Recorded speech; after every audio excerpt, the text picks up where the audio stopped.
John Smith's family originally came from Dumbarton, Scotland, via a period of time in Boston, then to Nova Scotia. Thankfully, in 1884, a Smith family member produced a genealogical chart on the family. John was born in Boston on the 20th of August, 1775. He had another brother who did not survive birth. John's father was Duncan Smith, and his mother was Margaret, née McLean. According to the Ward Chipman Papers MG 23D1 Series 1, Volume 24-1, the Smith family arrived in Nova Scotia during 1776.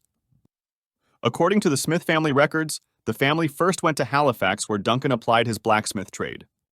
In 1784, the Smith family is part of 5 family memorial, grant request, for land, then are approved and included in a 31,500-acre general grant at Chester.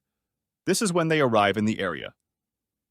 As part of Duncan's grant, he was permitted to draw for an Oak Island lot.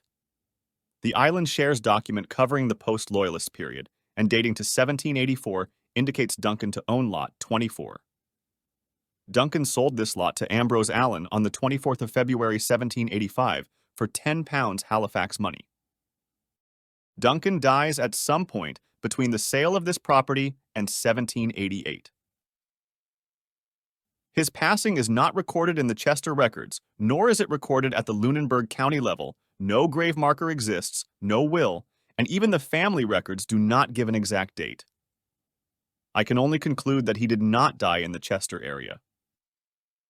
We know from the family papers that Duncan received threats while living in Halifax. Perhaps this was the location for his demise. John Smith's mother Margaret was not long in seeking a new husband. She and Neil McMullen were legal published at some point between the 27th of April 1788 and the 26th of October 1788 too. The Smith family papers tell us that after Neil and Margaret were married, they moved to Oak Island.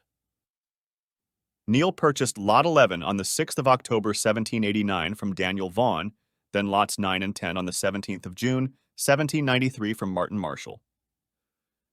Considering John was only 13 years of age when his mother married, it stands to reason that he too moved to Oak Island. The 1791 poll tax returns for Chester records Neil McMullen as a farmer on Oak Island. Unfortunately, the poll tax was not a census and was not required to list family members. However, it is a likely conclusion for Oak Island to also be the family. Residence and no other mainland lots are in Neil's name.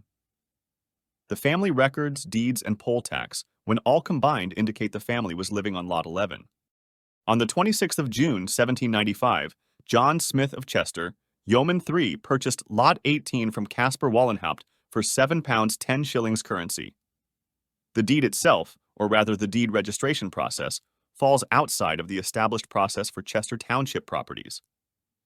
This deed appears to be the only deed from Chester Township which was not processed through the Chester's Justice of the Peace.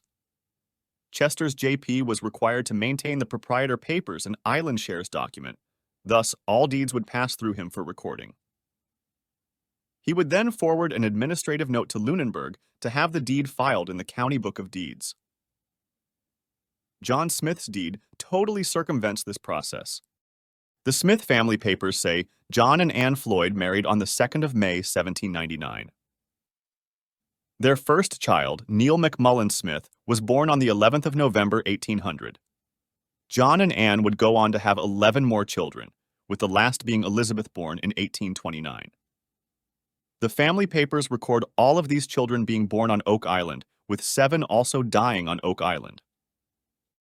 There is not much additional information at this time, except for a letter dated 1854 from John Smith, Jr., in which he speaks of the diggers, and a letter from Mr. George Cook of the Oak Island Association, dated the 27th of January, 1864. In this letter, Mr. Cook tells of the inscribed stone and John Smith's second house, where he placed the stone in his fireplace. Analysis.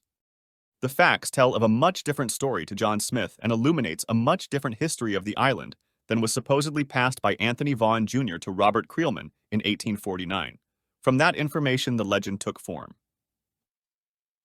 While points of discovery may have elements of truth, it clearly could not have occurred in 1795 as the way it was supposedly described. One must wonder what, if any, participation Smith may have had in discovery. Considering the testimony of Judge Desbrizet, this would exclude Smith and Anthony Vaughan Jr. from discovery. However, they are the folks who were alive in 1849 with Ball dying in 1846 and McGinnis in 1826. First residing on Lot 11, then after Neil McMullen purchased Lots 9 and 10 from Martin Marshall, Neil would now own 2 houses on Oak Island. Did John Smith take residence in Martin Marshall's previous dwelling? Either way, John was residing on either Lot 9, 10, or 11 until he built his second house in about 1810 on Lot 18. This can be important as we know from a few descriptions of discovery that smaller carved rocks were found shallow in the pit. As with the inscribed stone, these smaller stones were most likely taken away, but to where? McGinnis's and Ball's foundations are clear of any such small carved beach stones, but until now, we didn't know the aforementioned information of John Smith. Thus, those stones might be located in or around an old foundation on Lot 9, 10, or 11. Additional. A note for all those R.V. Harris readers, he identified the wrong John Smith as there were 2 John Smiths in Chester, with the other marrying Sarah Floyd. Thus, R.V. also got the wrong marriage date. An additional note is for Mary Smith to have lived in the house of Judge Desbrizet while he was a boy. He claims to have visited Oak Island as a boy, and obviously gained his knowledge from her. In his 1870 history of Lunenburg County, the judge does not include John Smith in discovery.